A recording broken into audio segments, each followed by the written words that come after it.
Today, we're taking a close look at a really radical policy shift in Nepal's tech sector.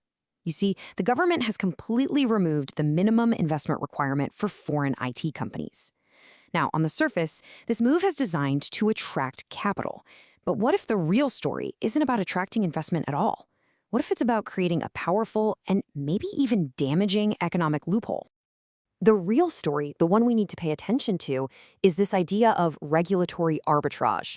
This policy isn't just about encouraging traditional investment. No, it's about creating a legal way to exploit the massive cost difference between Nepal's highly skilled talent and the salaries they can get on the global market. And that brings us to this central paradox of this whole thing. While the government's stated goal is to pull foreign investment in, what's actually happening on the ground is that the policy is creating a super smooth, frictionless path for Nepal's most valuable asset, its human capital, to flow out. It's a huge contradiction, and it could seriously undermine the country's entire tech ambition. So to really get our heads around this, we're going to break it down into 5 key parts. We'll start with the policy itself, this zero-threshold anomaly. Then we'll look at the arbitrage mechanism it unleashes. From there, we'll see how this is changing the whole brain drain conversation into one about talent export. Then, explore the dangerous mentorship vacuum that's being created. And finally, we'll consider a strategic pivot for the future. All right, first up, the zero-threshold anomaly. Let's dig into what this policy actually is and why it's such a radical departure from how things used to be. For years, any foreign investor who wanted to set up shop in Nepal faced a pretty big barrier, a minimum investment of about 150,000 US dollars.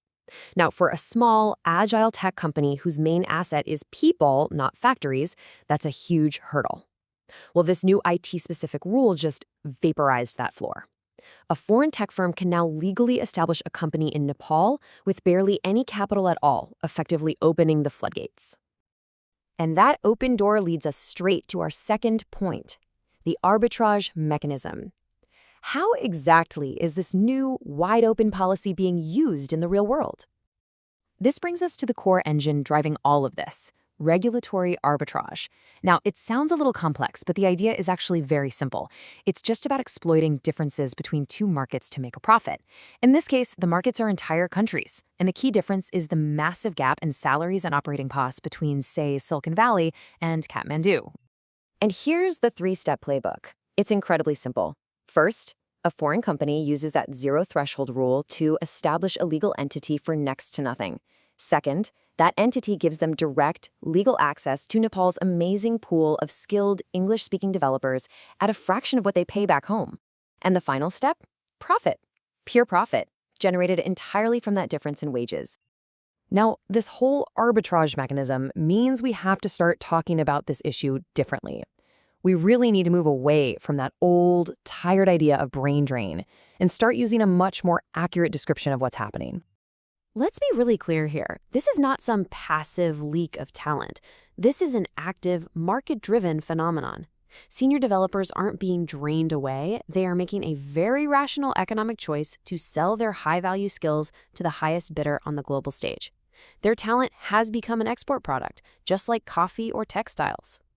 So if we're talking about a market, what's driving the sellers, the developers themselves, to participate?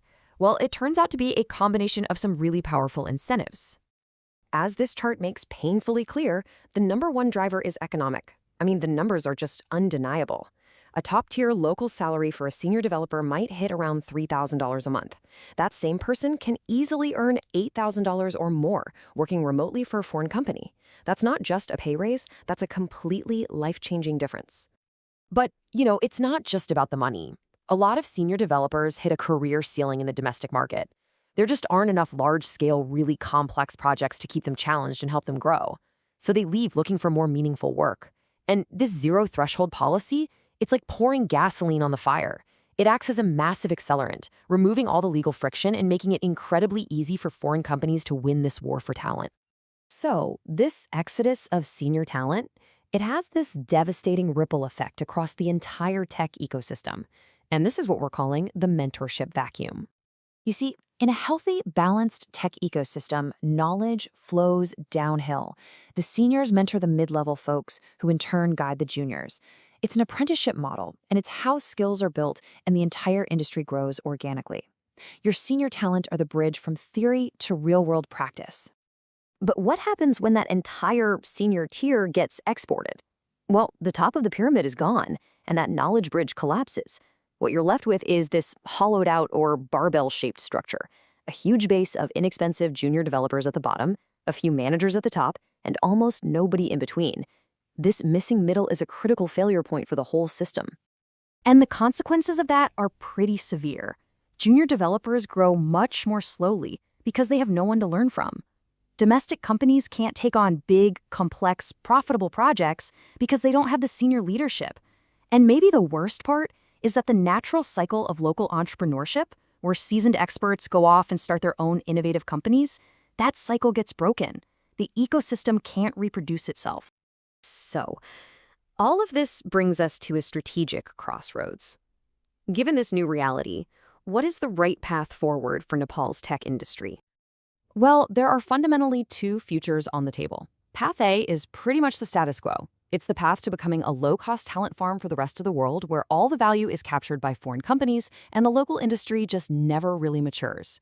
Path B, however, is a strategic pivot. It's about deliberately trying to build a specialized, resilient tech powerhouse where value is created and retained at home. Now, this proposed pivot involves a two-pronged strategy. First, you industrialize the missing middle. Instead of fighting a losing battle for that top 5% of senior talent, you shift focus to creating a really strong, deep pool of mid-level developers through intensive training. At the same time, you formalize the talent export. You stop trying to fight the exodus, and instead, you embrace it and manage it. You treat remote work as a taxable service export and capture that revenue for the country. And the ultimate goal of this pivot, as this quote really gets at, is truly transformative.